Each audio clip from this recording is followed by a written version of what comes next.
કે દીપક ચુડાસમાને માફી મંગાવશું તો એ ખોટી વાત છે। આ ચુડાસમા છીએ અમે, તમે ખાચર હશો તો અમે ચુડાસમા છીએ, અમે પાછા વળવાના નથી। અને અમે અમારા તો હેલો મિત્રોનો વિડીયોમાં તમારું સ્વાગત છે। દીપક ચુડાસમા ચતુ ભુવાજીને એવું કહી રહ્યા છે કે માફી તો હું નહીં માંગુ અને ચતુ ભુવાજી તમારે માફી માંગવી પડશે અને માફી તો હું આજે નહીં માંગુ અને કાલે નહીં માંગુ।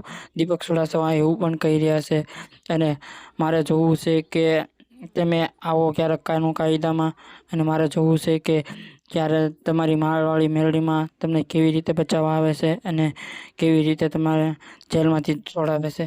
એટલો બધો પાકો હોય તો આવો એવું કહી રહ્યા છે દીપક ચુડાસમા। એવું કહી રહ્યા છે દીપક ચુડાસમા જે તમે ધર્મના નામે અંધશ્રદ્ધા ફેલાવો છો અને એ પણ બંધ ન કરાવું ને તો દીપક ચુડાસમાની એવું પણ કહી રહ્યા છે।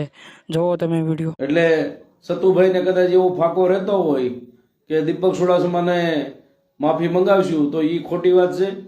આ ચુડાસમા છીએ અમે, તમે ખાચર હશો તો અમે ચુડાસમા છીએ, અમે પાછા વળવાના નથી।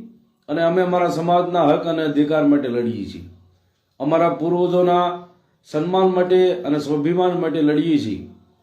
તો માફી દીપક ચુડાસમા હમુનો ક્યારેય ન માંગે, માફી તો સતુ ભુવા તમારે જ માંગવી પડે। અને તમે ઘણા ખરા સાગરીતો પાસે ફોન કરાવો છો તો એક દી કાયદા કાનૂનના સકંજામાં ફસાવો એ 100%ની વાત છે।